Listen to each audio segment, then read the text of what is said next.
Well, hello everyone. Good morning, good afternoon, good evening, wherever you are in the world. My name is Jason Levine, and thank you so much for joining me today on the Friday Masterclass, where today we are back together, solo, just you and I, talking about mixing sound, one of my true passions, and something that we haven't done yet in this very long series of masterclasses that we've been doing. I want to remind everyone that we're coming across multiple networks today, so hello to everyone across YouTube, Adobe Live, Behance, LinkedIn, and the Twitter. It's great to see you all. So we've got a lot of stuff to cover. This is going to be a multi-part sort of edition of this of these masterclasses. Also, by the way, a big shout out to our friends at No Film School who are tuning in as well.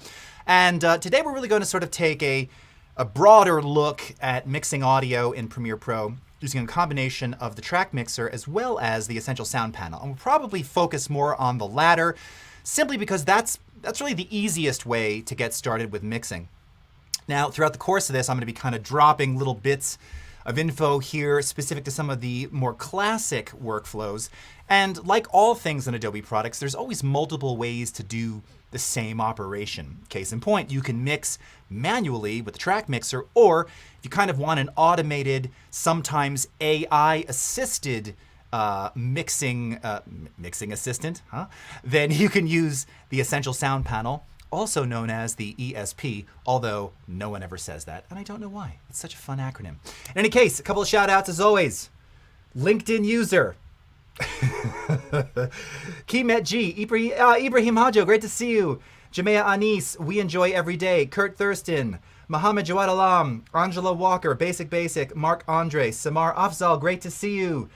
Well, this is a difficult one. Sparrow Elvens, Yaud Viviano, nice to see you as well. Reverb Mike, Tim, Eugene, Theo, Rick Adams, Mr. Singh, Stephanie, and Rick, great to see you all. Okay, so let's go ahead and get into it. Oh, of course, before I do, a couple quick reminders here.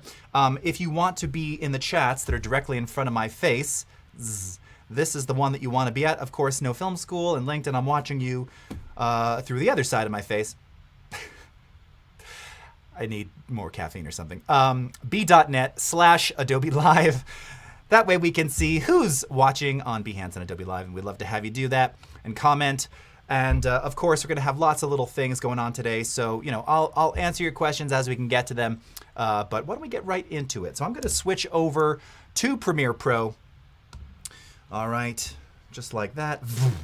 And here we are. What's up, Clarice and Jose Rivera and Ibrar and Magnus and Ivan and Ishmael and Noel from Charlotte, North Carolina. How's it going? Thank you so much for chiming in, and love that we are back on LinkedIn. By the way, side note, because, you know, I'm very honest with you, I had assumed we'd been streaming to LinkedIn this whole time and it was just very quiet. Apparently, some of the events didn't actually show up on LinkedIn for a very long time. So I'm glad it has somehow been re-released. Oh, and one more thing before I begin. I just want to share this with you because we're back together alone. You know, the last couple of weeks I've had guests, and it's really nice to have guests, and it's really nice to just do it alone. So thank you. I've mentioned in the past that when I started my career in sort of professional music and in the music industry, I was an audio engineer for well over a decade, and my mentor was someone named Roger Nichols, who, if you know anything about audio, if you know, you know. Roger Nichols, 9-time Grammy winner, largely for engineering, best engineered records. He was responsible for all of Steely Dan's records.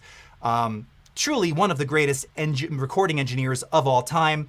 He was my mentor. He used to refer to me often as his illegitimate son. He was a friend. He was everything to me. And he passed away a little over a decade ago, but I've kept in touch with his family because we were very close. And while I can't talk about exactly any specifics, we are working on a project that hopefully may come to fruition sometime in the near future. And his one of his daughters recently sent me a shirt. I'm just going to show you here. So this, you can see it, Wendell Labs. Now, if you know, you know. Do you know what Wendell is? I want to hear in the chat. If you know what Wendell is, you can kind of get an idea just by looking at it.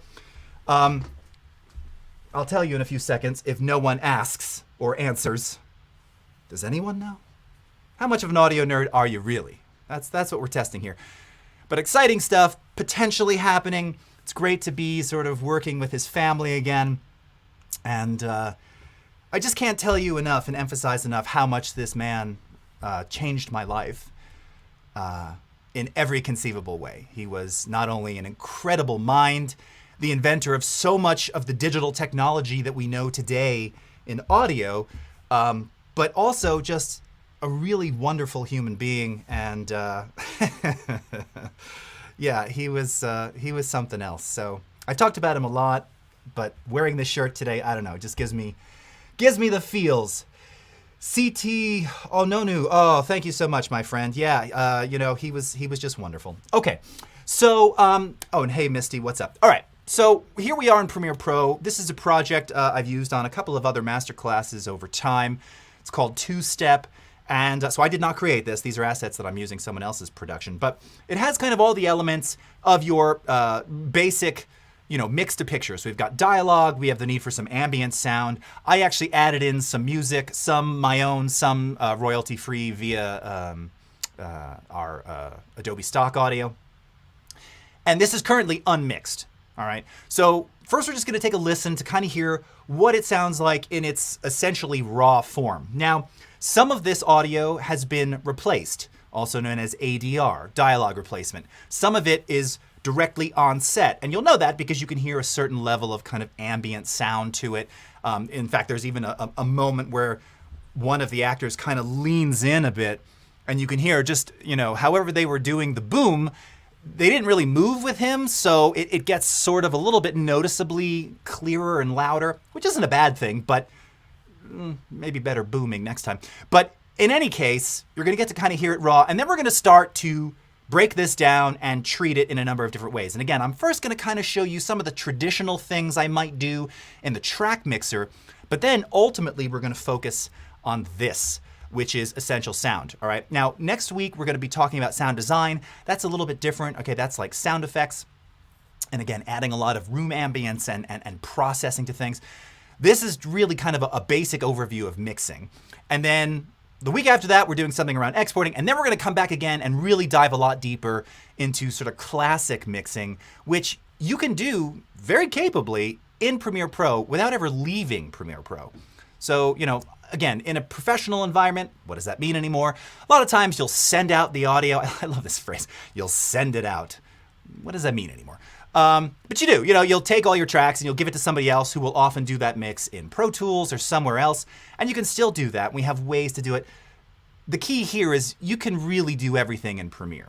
I mean, there are some limitations in its mixer, and where it has those limitations, you can then augment that with Audition if you want to stay in the sort of Adobe ecosystem. But Premiere is a very capable mixer. It works well, it can be automated, there's lots of functionality here. So we're going to touch on some of that, but also highlight kind of the AI-assisted Essential Sound panel. All right, let's take a quick listen to this scene here. I'm going to put on headphones so that you don't get any bleed, and take a listen. But Dwayne, I don't even have any of the money. Amy she split and took it all. Well, I talked to Amy. She came to see me. You see, she's what they call professional, and you're what they call can't win for losing. She tell you she took it all? She took the whole damn score? What she did is she paid me what she owed me for her half. And then you're gonna pay me what you But I didn't get any of the money. Why do I have to pay you if I don't get any of it? Oh, you got it, Will. You got it. You just lost it. You just lost it. And that ain't my fault. Besides, I gave you the tools. I gave you the phones. I gave you the scripts. I told you what to do, and I told you how to do it.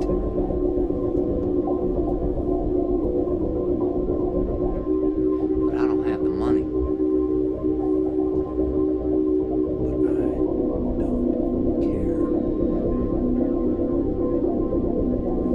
All right, good place to stop. By the way, where I was leaning in right there, and he says, and I told you how to do it.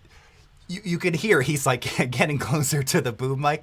Yeah, which again there's nothing wrong. It's just if I were holding it, you kind of move with him so that it maintains the same distance and ambience and all that. Are most people going to give a hoot? No. This is just me being a super audio nerd. By the way, I love this scene. These actors are awesome. This is not a slight on anybody. I'm just pointing out some of those things. Okay. By the way, I see some answers were coming in. Angela was saying, was Wendell recording software? A couple of people are saying recording software. So Wendell, if you can still see, was the original drum computer. Now, a lot of people think of sort of drum drum machines like the Linn drum. So Roger predated the Linn drum by a couple of years. Actually worked with Roger Linn as well. That's another story. But he created the Wendell, and the Wendell would ultimately provide the drum samples on Steely Dan's Gaucho, and was also able to not only be programmed manually, again, we're talking like 1979, 1980 here, but could also be used as a drum trigger system using 16-bit, 50 kilohertz sampled drum sounds. And it was just amazing. And if you want to hear exactly what it sounds like, okay, there's dozens and dozens of albums that used it. Steely Dan's Gaucho is all Wendell. And it's just something else. And it won Grammy for Best Engineered Record. And among other things, it was this technology. And Roger, it was all him. I mean, he invented this stuff. He invented stuff in the 70s. Now, again, digital had already come about. You know, I think I've talked about in previous streams, Polar Studios in Sweden, very famously, the first sort of digital studio. ABBA being one of the first bands to actually leverage all of this in the time where we used to refer to recordings as DDD or ADD or AAD. Again, not attention deficit disorder. That meant analog recording, digital mixing, digital processing. Roger had done so much of this work in conceiving and conceptualizing digital mixing boards, digital microphones, which effectively are kind of what USB mics are today, in the 1970s. You know, they called him the Immortal, and there was a reason for that, because his mind was, like many of the greats out there, just beyond, you know, beyond a human understanding. And again, I feel like the kid who got the golden ticket because he shared so much of this knowledge with me. Okay, Jose Bustos. Yes, Jose knows. Bang the drum slowly, reverb mic. I believe, actually, in fact, you know, his samples were used on some Todd Rundgren records as well, if I'm not mistaken. Anyway, so cool. All right, so as we listen to this, you know, ultimately, it's not bad. It's a pretty decent mix. Obviously, we could probably do a little bit of ducking, kind of, right, ducking some of that creepy music underneath the dialogue to make it a little bit more present. We could also probably start using some compression and adding clarity kind of to push that dialogue forward. You know, the main thing is in a scene like this, where it's obviously fairly tense, when you're in a theater in particular, right, you really want to hear all those elements as they're speaking. You want to hear nervousness. You want to hear almost the glottal, those sounds. I'm doing it up to my boom here, because it creates tension, right? So in order to do that, you have to add things like compression and limiting and other things. So this is where we're going to sort of start today. Now, before we get into actually compression, first thing I'm going to do is I'm just going to mute the music tracks here, all right? And if we go over to the mixer, a couple things to note. So first of all, just like with Photoshop, when I go through my timelines, and this, I actually try to reorganize this timeline from the original editor. First thing I'll do is, you know, I'll try and separate the dialogue by person on individual tracks. So if you look here, everything is color coded. So track 1, A1 here, represented in purple. Track 1 represents the two characters, Webb and Dwayne. So there were a couple clips where they didn't do dialogue replacement. They did sort of on-set sound. And it's not even that they're both talking at the same time, but there might be just kind of you know, just there's like sound together in this short piece. So I put that on its own track because we're going to treat that separately. The following track, oh, and it looks like I missed 2 of my labels. Good job, doofus. Is this character Webb, who's on the right. So I'm going to color code those all rows. Jeez Louise. Be consistent. All right, do that. And track 3 here, represented in cerulean blue, that's Dwayne, all right? This is just going to make your life a lot easier, right? And similarly, inside of the track mixer, I label everything. Now, you can leave everything. I think that it just defaults to track 1, track 2, whatever. But just like with layers in Photoshop, it's a nightmare if you don't label it, right? Now, you're not going to have, you know, 600 channels of audio. I pray you don't. If you do, you're doing it wrong. That's a blanket statement. You're doing it wrong. There's too many tracks. Combine a little. It's just nonsense. Not that you can't. Actually, I don't even know what the track limit is. For certain, it's at least 99. Really, though, it's just, it's just unnecessary. You can actually have a lot more tracks once you start creating things like submixes and groups. That's understandable, but you get my point. Anyway, you gotta label, you gotta name things. It behooves, one of my favorite words. It really behooves, it helps you. It's only gonna make the process of mixing and identifying where sound lives. Because remember, I'm sure you've seen, like we do Timeline Tuesdays. When you see the audio mix of even, commercial spots or some of these SNL things, shorts, I see, because they use Premiere and they often do Timeline Tuesdays. I mean, there are way more audio bits many times than video bits, and they're strewn across all different tracks, and you got to know where this stuff is. I see a lot of times, and it's not guilty of doing it. Sometimes I'll do it too. I'll just have one piece of sound design, some kind of a whoosh that's unlike all the other whooshes. And because I want to treat that with a particular effect, it lives on its own track. Again, it's easy to expand that track count. If I don't have that labeled, good luck eyeballing it, because when you kind of just, even show the full 30 seconds, it's just a gazillion little cuts, right?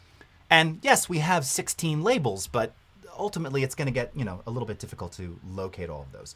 True Time is asking, can you ask questions about 5.1? You may, in fact. We're not going to be doing 5.1 today, but go ahead. Let's see. Tech Jane is Jane saying something about LinkedIn. Can't push a play button to start the class again. I don't know. That's interesting. Oh, so it only plays live? Strange. Tim Kivy, this is brilliant. Thank you. Benjamin from Ghana. Very welcome hello to you. Karen Brisa, great to see you. Whiskey, great to see you. Fahed and Riza. Okay.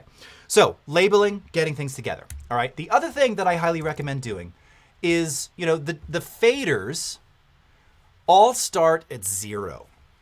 Now, dialogue in particular, and the school of thought, I don't even know if there's a school anymore, because the standards have just kind of changed. Not even the standards, it's just the way people do it. Having everything at 0 and then playing everything without doing anything, you run the risk of already over-modulating or just having too much sound, all right? You really almost never want your fader to be at 0, because there's other ways to treat the amplitude of a particular clip.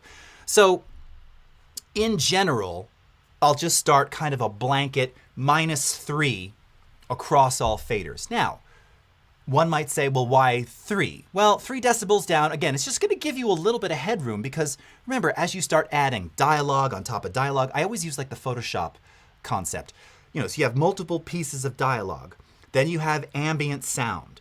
Then you have music. Then you have, momentary room tone. As you continually add, all of that ultimately affects your master level.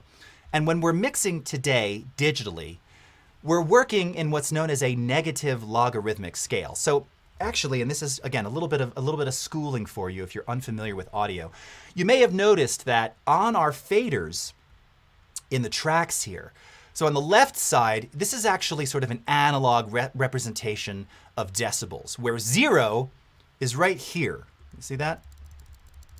So this kind of represents 0 dB in the analog domain.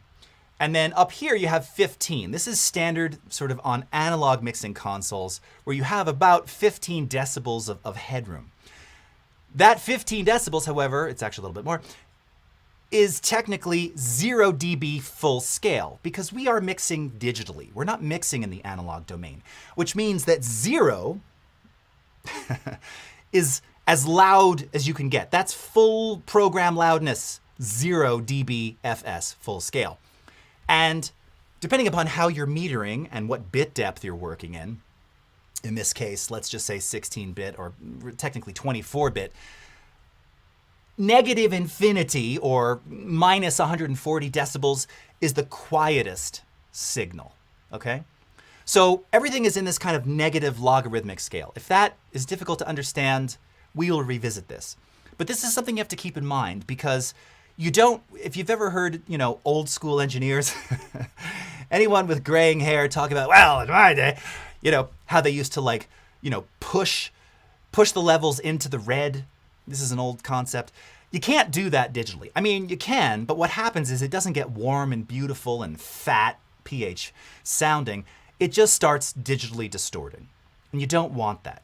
So you want to be mindful of that. So by dropping everything to -3 dB on the fader, again, we're talking the left side here, a little more traditional, it's just going to give you a little bit more room to work with, all right? It's a good starting point. And you can see in some cases, like this other music track, that's providing some of that really weird, creepy stuff.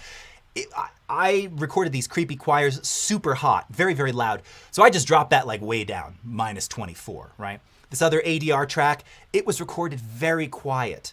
So I left it a little closer to 0 because the amplitude on the track itself, before processing, was very, very quiet. I couldn't even hear it if I dropped it to -3, -6.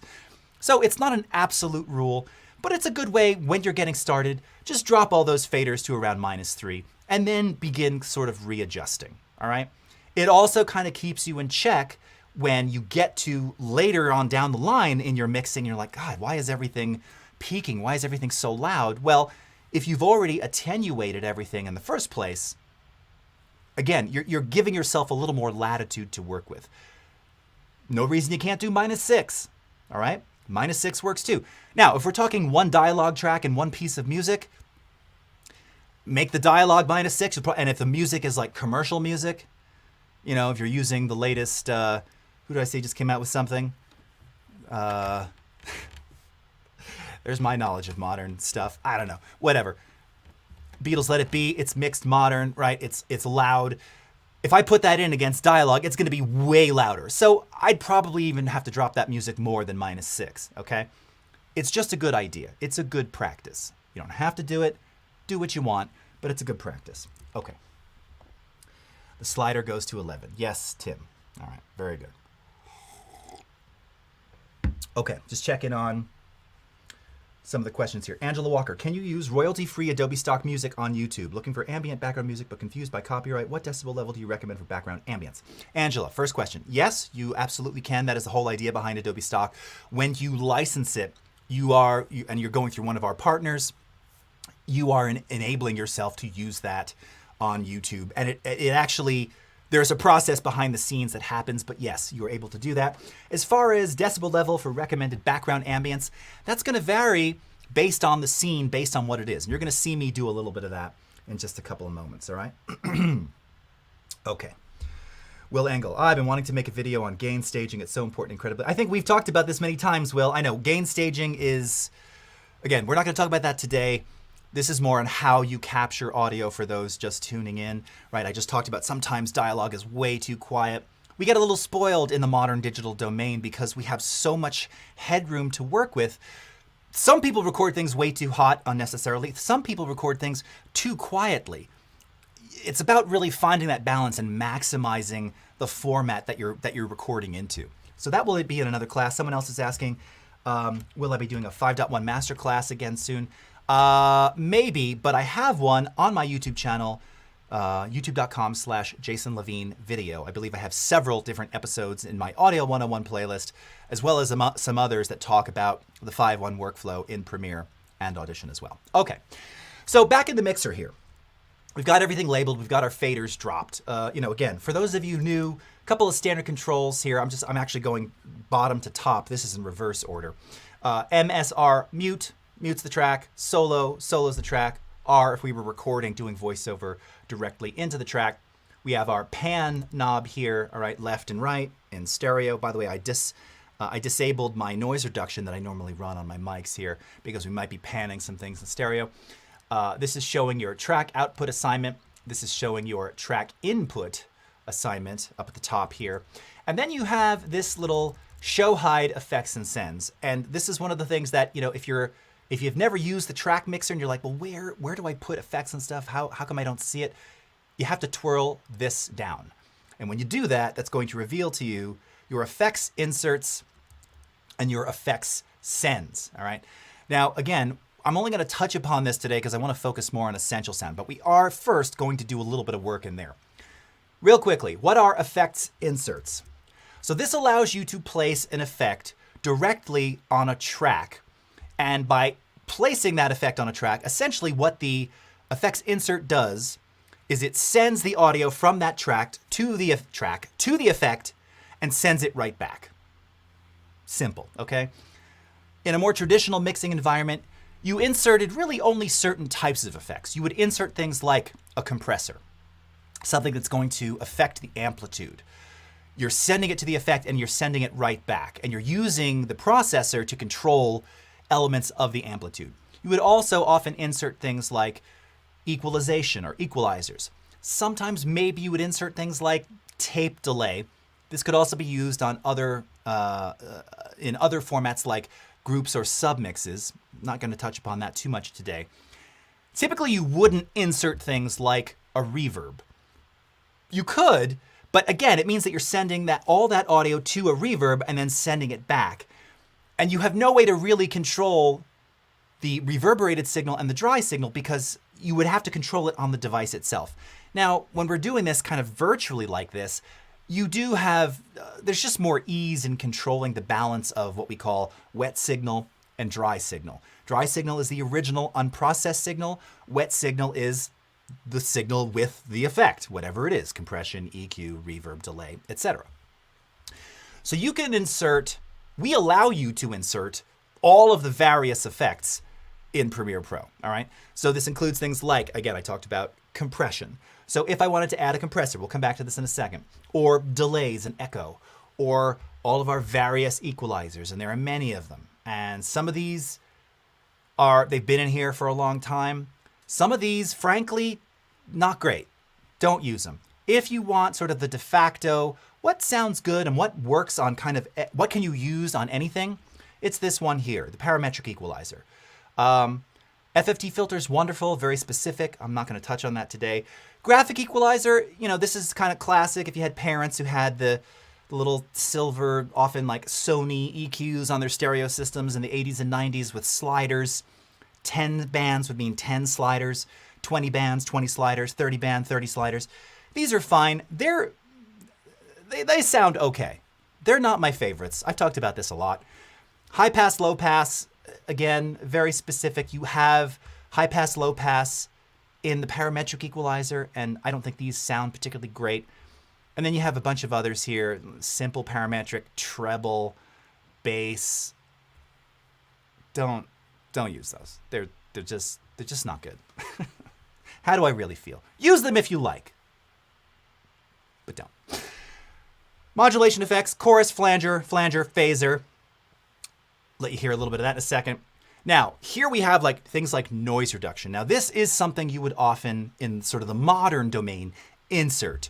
Something like denoise, right? We want to sort of denoise all of the clips on a certain track, right? Simultaneously, real time, good opportunity to do that here. Now, we're going to do this in Essential Sound, but you could also add a denoiser here. We also have the de-reverb, which, as I've discussed in previous live streams, is really, it's an ambience attenuator, right? To say de-reverb, I mean, I guess that's more, you're more likely to understand kind of conceptually what it does. But there are limitations, all right? If you're trying to remove kind of echoey ambience from you've been recording in a kitchen or a bathroom or a room that is not sound treated, the de-reverb can often, many times, very successfully, just remove some of that harsh reflectivity and ambience. That's a good thing to insert, all right? As mentioned, reverb, and then we have, all these other various effects here, pitch shifting, stereo expansion.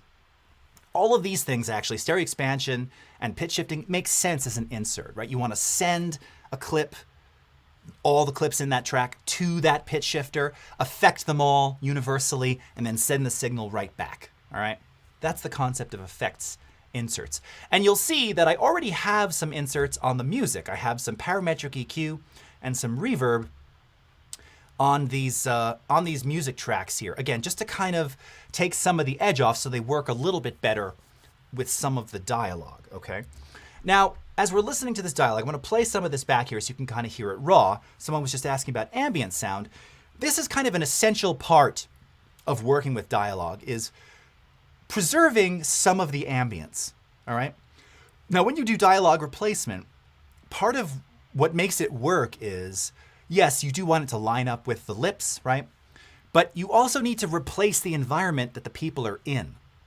It's a huge mistake to have super clear. You've seen this actually in shows and things. I was just watching an episode of I think it was New Girl, and clearly it was a scene where like they had to redo the dialogue, and it was probably, you know, it's Hollywood, so it's like, we're late, we got to get this to air. Back in the, you know, TV airing days, this is pre-Netflix and all that. We had to do this dialogue replacement. We don't have time to mix it and get it sounding exact. So there was this scene where, like, again, they're in this loft and there is kind of this ambient, roomy sound, and then it cuts back to one of the characters. Now the lip sync was great, but it was so very clearly like done in a studio, and they didn't process it, and it takes you out of the whole scene. So part of the thing that you're trying to do when you're mixing dialogue is, you know, obviously preserving the clarity of the voice, but also in many cases preserving the ambience. And sometimes you have to take the ambience out if it's too much, and then put it back in so that you're sort of living in the scene. That's a lot of words. Let's take a listen to what this dialogue sounds like cleanly, all right? And actually, I'm going to skip ahead a bit because we've got this piece of ADR right down here, and this is going to be sort of the first feature of this. She tell you she took it all? She took the whole damn score? What she did is she paid me what she owed me for her half. And now you're going to pay me what you But I didn't get any of the money. Why do I have to pay you if I don't get any of it? Oh, you got it, Webb. You got it. You just lost it. You just lost it. Okay, so right here. Now again, Dwayne is off camera here, and he says, "You got it, Webb. You got it." And then it cuts to the ambient recording, which is clearly the boom mic on Webb, who we see in the shot. And you can hear the character who's in the foreground here is a little further back. It sounds a little more kind of roomy, mid-rangey, because he's off mic, right? So the ADR version, which is here. I didn't get any of it. Oh, you got it, Webb. You got it. You just lost it. Webb, you got it. You just lost it. Now, I've already done a little balancing to make it sort of kind of fit. But if you're listening critically, you can tell that there's something missing. And what's missing is that we need a little bit more. I left some of the room tone from the previous clip here. Oh, you got it, Webb. You got it. But we almost need a little bit more. All right? So I'm going to show you this real quickly. This is kind of a back and forth workflow. If you don't have room tone, and this is something that we talked about weeks back, when you're on set, and the set could be your room, it could be here, and you're recording yourself or someone else, it is you must do this. If you're going to be editing sound, you should always capture 10, 20 seconds of just what the room sounds like when no one's talking. Because in the event that you have to do some tweaking or maybe removing some plosives or re-EQ or do something a little more drastic, by having that sound of the room, when you put it back underneath the dialogue, again, it's just going to magically kind of glue things together. Now, you still might need to do a little bit of tweaking, but it just helps to kind of put replaced dialogue back into the exact same environment. Now, can you recreate that with reverb effects? Absolutely. In fact, I'm probably going to need to do that anyway, just to give it a little bit more ambience. But having kind of the noise, and I do mean the noise of the room, right? Silence, there's noise in silence, right? Is just going to kind of keep you in that scene. So here I have this clip that has some room tone on it. If I just do edit clip in Adobe Audition, all right, and I come over here, all right, and we're in Audition, and I play this back. You just lost it. So right here. Now I'm just going to amplify this real quickly for a second because you're probably not hearing it. All right. Are you?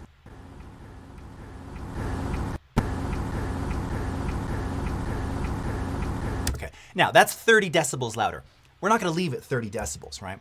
It should be 30 decibels quieter. But having that just the little hums, the little zzz, maybe there was some AC. Again, it's not really anything that you perceive in the scene necessarily, especially with music going on, but it's going to help when you do that dialogue replacement to just keep things a little bit more consistent, all right?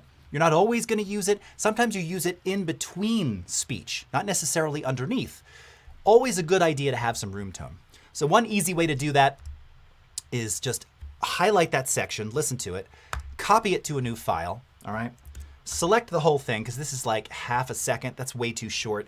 You're just going to wind up, you know, like repeating it a million times in Premiere, and that's super annoying. So I'm going to copy this, go to the end of it, and paste it. Go to the end of it, paste it, go to the end of it, paste it, go to the end of it, paste it. You can even paste in the middle. You know, you could paste any, actually, I even recommend doing that because it's going to give you slightly more of a randomized kind of feel. So now you're not going to hear this over the stream. Maybe you will. All right. Now we just have some consistent room tone. All right. So again, we can file, save, bring this back into Premiere. Now I already went ahead and did this. I've already got this room tone loop, which you can see here. All right. And you can bring this into your tracks, and I could place this right about here. All right. Play this back now. Get any of it. Oh, you got it, Webb. You got it. You just lost it.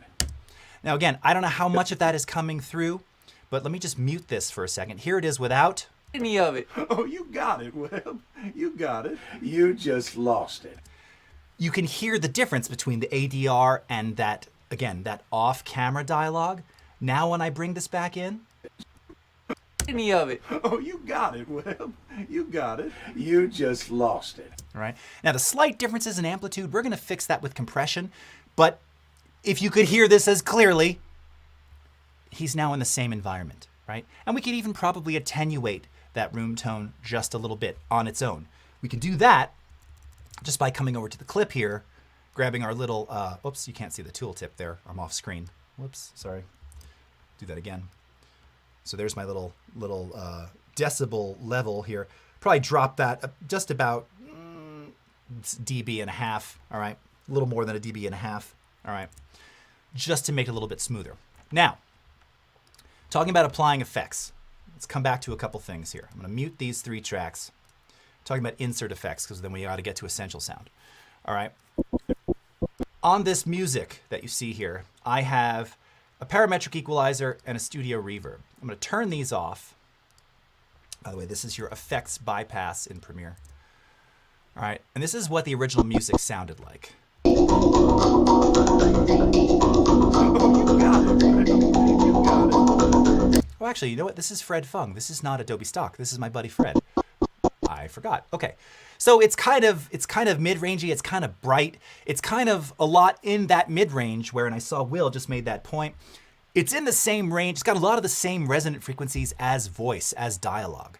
So that means that the dialogue itself is not going to come through very clearly because the music itself is kind of occupying that space. So now I didn't do a scoop out, all right? We'll talk about this more another time. I actually just rolled off pretty harshly. Again, now this is using a low pass filter as part of the parametric equalizer. I can't emphasize enough, as far as native equalization goes inside of Premiere, this is the best one. This is the most musical sounding one. This is the one that sounds the least harsh, and I don't mean that in a bad way. I mean, some EQs just sound a little digital. This one actually has a characteristic of a very warm analog device, which is a good thing. Works well on vocals and music. And you can see I'm cutting at 30 decibels per octave, everything above 652 hertz. Low pass filter means it allows low frequency to pass through, high frequency cut.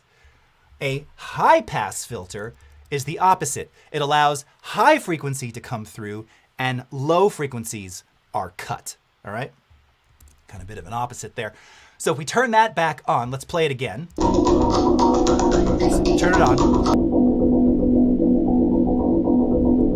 Right? So if I'm trying to talk over this, it's so bright. It's in the same range, but if I try and talk over this, well, now my voice just kind of comes through, right? Because I've removed all of that harshness. All right? Simple old school trick. Not even a trick, it's just a technique, okay? And then similarly here, I've got some reverb just to add a little bit of ambience. This may be a little less intelligible, but we're gonna come back to it because we're gonna do a bit of that on the dialogue now as an insert. So down below, we unmute this. Oh, you got it, Webb. You got it. You just lost it. All right. And I almost need to adjust the timing. I'm not going to worry about the timing right now. What I am going to do, though, is I'm going to set an in point. I'm going to set an out point. And we're going to like play back this section. And I'm going to insert a little bit of ambient reverb here using the studio reverb effect. And the reason for that is that, again, I'm just trying to kind of tweak the room sound of that replaced dialogue because it was obviously done offset, close mic'd, and it just doesn't sound quite right. All right. Now, you got a lot of different settings in here. I'm just going to go through these kind of quickly. All right. First of all, we'll leave the room size at 70. Big kitchen, probably a slightly bigger room. I'll just leave that as the default. That's probably fine. Now, decay, 2,500 milliseconds is way too much. That's 2.5 seconds of room echo. That's way too much. Early reflection, this is how much of the reverb you sort of hear almost simultaneously, slightly before as the person's talking, right? When you're in a room, as you say words, things are bouncing off the walls and they're kind of reflecting back. So we want a little bit of that reflection because this is an ambient space. Width is sort of stereo. We don't need any of that. All the dialogue is sort of centered in mono, so we're going to drop this way down. High frequency cut, we're going to do this live. This is, again, how much of that high frequency we're rolling off. This is kind of a mid-rangey kitchen. So it's not super bright, it's more in the mid-range. Similarly, we've got low frequency cut. We can probably leave that at the default. Damping and diffusion, I'll leave those at 50-50. And then the main thing here is playing around with the wet-dry balance. So let me start to kind of tweak through this and let's see what we come up with. Oh, you got it, Webb. You got it. All right, now already I can hear there's too much echo. There's too much decay. So I'm going to drop that and I'm going to start tweaking this as we go. You just lost it. Oh, you got it, Webb. You got it. You just lost it. Oh, you got it, Webb. You got it. You just lost it. Oh, you got it, Webb. You got it. You just lost it. Oh, you got it, Webb. You got it. You just lost it. Oh, you got it, Webb. You got it. You just lost it. Oh, you got it, Webb. You got it. You just lost it. Oh, you got it, Webb. You got it. You just lost it. Oh, you got it, Webb. You got it. You just lost it. Oh, you got it, Webb. You got it. You just lost it. Oh, you got it, Webb. You got it. You just lost it. All right. So you can see we're starting to add some of those characteristics back in there. I might even drop the wet just a little. But once I add compression on two of those and even out the dynamics, and you saw I turned back on the room tone, I was like, something else is missing. I needed that warm room tone. Once I do that, and I might even amplify the warmth on this, and in fact, I'm gonna cut this off and I'm going to do a slight little fade right here so that this room tone isn't repeated because it's already on the track above. All right, so let's kind of fade this out right as it goes into his other, you just lost it. All right. Got it. You just lost it. Oh, you got it, Webb. You got it. You just lost it. Oh, you got it, Webb. You got it. You just lost it. Oh, you got it, Webb. You got it. You just lost it. All right. It's probably not coming through super clearly because I know there's like fan noise and whatnot. It's amazing. No. It's a good start, okay? So, and this is an inserted reverb. Now, if all of this is seeming sort of complex and scary to you, yeah, it is a little bit of that. And for our last 12 minutes here, this is where we're going to talk about the ease of using Essential Sound. Okay, so the Essential Sound panel is just that. It lets you perform kind of mixing essentials with a very low lift and a very, you don't need a lot of audio knowledge to be able to do this. Essentially, the way that it works, is that you tag the various types of media that you have, all right? In this case, dialogue, music, sound effects, ambience. You tag those clips, and then once you do that, it's going to reveal to you all of the common things that you would often use to process that audio, all right? So for starters, now I could select all of the dialogue here and choose dialogue. This is often what I will do. Now, just to because we're not going to have time to go through all of this. Let's just choose the first guy. So the guy we're looking at there, that's web. All right. Right, that is web, right? Yeah, track 2, web. Okay, yes. So we're going to choose him, all of the rose-colored dialogue clips, and we're going to tag them as dialogue. Now, when we do that, it's going to reveal a whole series of things. Now, there's a lot of stuff in here. We're going to recover this again. We're going to cover this again in another episode. I want to talk very briefly about a couple of these. We're going to focus on 2 today. The first one is auto match loudness. All right. Now, this is wonderful if you have a whole series of dialogue clips that are, for the most part, at sort of differing levels. Remember I talked about the ADR was very quiet, but the boomed audio was sort of nominal, normal. All right. What that does, auto match, is it analyzes using AI, and it goes, okay, this is here, this is here, this one's here, this one's here. This is also very useful with multiple actors, right? Multiple actors, different levels of amplitude in their speech. So it analyzes all of them, and then it just kind of makes them all about the same apparent loudness, okay? Loudness, the way that we perceive them. Now you might think, why don't I always do this? Well, for one, this stuff it's already been kind of processed. I didn't get the original master, so some of this has been tweaked. Some of it was tweaked outside of Premiere in the first place. It's a good process, and I recommend you trying it out. Here's the cool thing about it. It's a single button click, just like that. Where I use this the most, now I don't necessarily use it for dialogue, because if I'm recording the dialogue, I know where I'm at. I don't want anybody messing with my amplitude but me. Music, however, if you're going to have, again, creepy, all this weird stuff that I've got down here, some of it, my buddy Fred, you can just see these tracks. They're mixed, super, super hot, right? And then I recorded these choirs. These are not as hot. You just look at the density of the waveform, okay? Auto matching loudness on music is very useful because, again, you'll cut to a scene and maybe it's creepy ambient music like this, ominous kind of sounding. But then the next scene is driving down the highway and it's like, some rock music. Well, if all of your music tracks are like, again, depends on where they're coming from, where they're sourced. Maybe you have classical, maybe you have jazz, maybe you just have single note, ominous. Duh. Now you're being forced to have to adjust levels a lot more manually.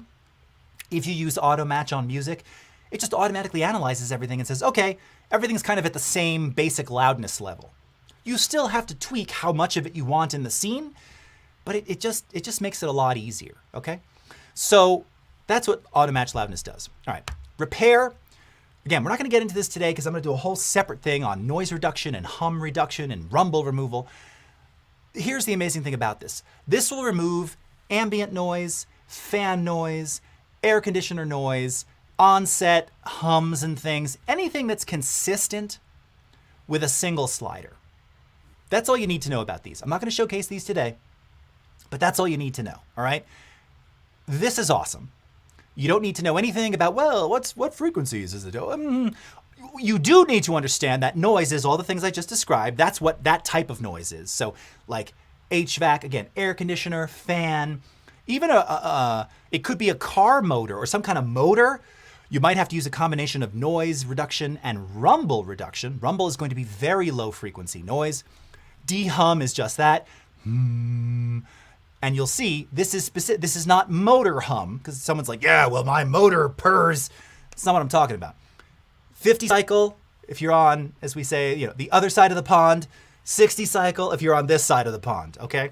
This is specific to removing electrical hum. You can overdo this very easily, but it's a single slider. So you just adjust it until you hear it gone. De-essing, that's removing sibilance, right? Very commonly, particularly with boom recordings or lav recordings, someone's talking on camera, you're doing an interview, and every time they say Tennessee, it feels like your eardrum is being sliced with a knife. You need some sibilance attenuation. That's what de-essing does, all right? And then reduce reverb is what I described before. It kind of takes the edge off of some room ambience, all right? The one we're going to focus on right now, though, is clarity. And specifically, this is around dynamics. Now, I pulled up this little overlay for you. I'm not going to be able to get into how to set compression manually today. But if you want to learn more about how to use a manual compressor, whoops, wrong direction. It's there. There. bit.ly/Jace compression. This will take you to a fairly old video of mine. Now, I'm probably going to have to watch it at 1.5x because it was from a live stream. It is not chapterized and it's long. But you watch this, you will know how to set an audio compressor precisely, okay? A lot of people that I know in the biz have used that very tutorial and then made their own using my exact language. I just take it as a compliment because it is, in fact, flattery, as they say. bit.ly/Jace compression, you will know what I'm talking about. Here, you don't need to know anything about setting a compressor. It's a single slider. So let's zoom back out here. And on this dialogue, I'm going to turn on dynamics, okay? Now, these are short clips, so we're going to have to listen sort of carefully. All right, let me actually, here, I'll do an in to out on this. All right, we're going to just highlight this I don't one. even have any of the money. Amy she split and took it all. All right, so we're going to do an in to out, and I'm going to start adjusting that dynamic slider, and I want you to hear how it's just going to start to push that dialogue forward. All right, take a listen. But Dwayne, I don't even have any of the money. Amy she split and took it all. But Dwayne, I don't even have any of the money. Amy she split and took it all. But Dwayne, I don't even have any of the money. Amy she split and took it all. Okay, now you might be thinking, well, it just sounds like it's louder. It is louder. But more importantly, this is using, I've said it many times, some of the best AI, some of the best machine learning that we have in all of our products. Because what it's doing is it's analyzing not just the amplitude, but it's analyzing the threshold, the point at which compression begins for the entire clip. And then it's dynamically applying this compressor to it. So it's not only just making it louder, but it's keeping it from distorting and it's bringing it more into focus. Now, where this really comes into play is when you start using what's known as ducking, right? Because remember, we've got this music underneath here. But Dwayne, I don't even have any of the money. Amy she split and took it all. Now let's kill it. Ready? But Dwayne, I don't even have any of the money. Amy she split and took it all. But Dwayne, I don't even have any of the money. Amy she split and took it all. All right. Notice how it's kind of just sitting on top of it very, very comfortably, very, very nicely. All right, I'm going to select the other three here, and I'm going to do that same level of compression, about 6.8. So they all have the same level of dynamics. Now, that sounds good in and of itself, but we still need to bring that music down just a little bit. And specifically when he's talking, we want it to dip down maybe a little bit. Now, you can do that with a fader. By the way, notice we adjusted amplitude without touching the mixer. We're not touching the faders. We're just using that slider. This is another reason why you want to attenuate those faders before you start to give yourself more headroom. If you see things going into the red here above 0, your stuff is too loud. Drop those faders, okay? Drop them down. We're gonna skip ahead because we got 3 minutes here, all right? This is for the fast, for the quick. I'm gonna select both music tracks here, all right? I'm gonna tag these as music. And I'm going to turn on ducking. All right? Ducking. What does ducking do? It is automatically, when it, again, AI senses that there is dialogue. Now, by the way, you can duck against dialogue or other music or sound effects or whatever. All right? When it senses that, it's going to drop the music automatically. The sensing is this sensitivity slider. The duck amount is this is how much it attenuates. And then the fade duration is how quickly it drops down and then how quickly it returns when the person stops talking, all right? So if I play this now, let's click on Generate Keyframes. All right, it's doing its thing. And if you look, you can see that it has automatically basically created a fade curve for you against dialogue. Now, this is, again, another example where I'm just going to very quickly, I'm going to select our other friend's dialogue here. tag it as dialogue, turn on dynamics. I'm going to give him about the same level. He was a little bit louder, so I'm going to give him about 5.8. All right. Then I'm going to come back to the music here, and let's regenerate keyframes. Okay, so that it's now ducking against him as well. Let's hope it's doing that. What is it saying? That's fine. There we go. Okay. All right. And if we now take a listen here, let's clear the in to the out. Play it back. But Dwayne, I don't even have any of the money. Amy she split and took it all. Well, I talked to Amy. All right, now you can see it's kind of moving in and out a little bit too much. So this is where we want to adjust that sensitivity. So maybe I adjust the sensitivity. Maybe I shorten the fade duration. And now I'm going to generate keyframes again.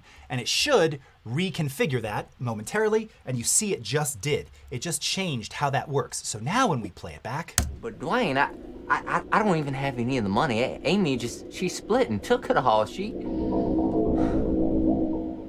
Well, I talked to Amy. Now, we don't necessarily want it to ramp back up in the silent sections, but the idea is that now you have the ability to do that. You can readjust those keyframes manually, and you have complete control. Unfortunately, friends, we are out of time. So much more that I can show you here. Stay tuned for next week. Sound design, lots more audio. We've got the DCC coming up, so have a great rest of your morning, afternoon, evening, wherever you are in the world, and we'll see you again next time. Bye-bye.